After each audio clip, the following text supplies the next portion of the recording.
सजा सुनने के बाद भी वह गूंगी लड़की कुछ नहीं बोली, क्योंकि वह 6 साल का आखिरी दिन था।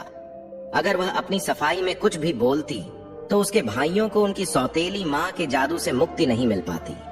उसे अपने जीवन की परवाह नहीं थी, क्योंकि वह अपने भाइयों को बचाना चाहती थी। जब सिपाही उसे आग में जलाने के लिए लेने आए, तब वह अपनी छठी कमीज में सितारे वाले फूल टांक रही थी। उस कमीज का बायां बाजू अधूरा था, जिसे वह पूरा नहीं कर पाई थी। सिपाहियों ने उसे जबरन लकड़ियों के ढेर पर बैठा दिया। लकड़ियों के ढेर पर बैठी राजकुमारी ने चारों ओर देखा, फिर ईश्वर को याद किया और अपने भाइयों को पुकारा। जैसे ही उसने अपने भाइयों को पुकारा, वे पक्षी रूप में उड़कर वहां आ गए। राजकुमारी ने अपने भाइयों की ओर एक एक करके वे कमीजें फेंकी। जैसे ही कमीज उनके शरीर से छुई, वे इंसान बन गए। लेकिन सबसे छोटे भाई का बायां बाजू गायब था, क्योंकि कमीज अधूरी थी। भाइयों ने दौड़कर अपनी बहन को लकड़ियों के ढेर से बाहर निकाला।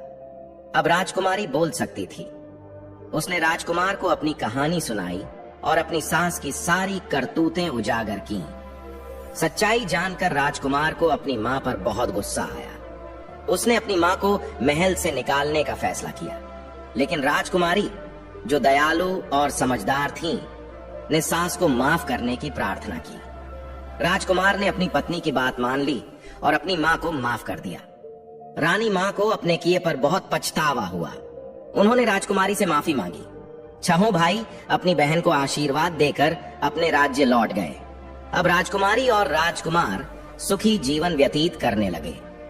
दोस्तों, कहानी कैसी लगी? कमेंट करके जरूर बताएं और वीडियो को लाइक और चैनल को सब्सक्राइब करके बेल आइकन पर प्रेस कर लीजिए, जिससे आप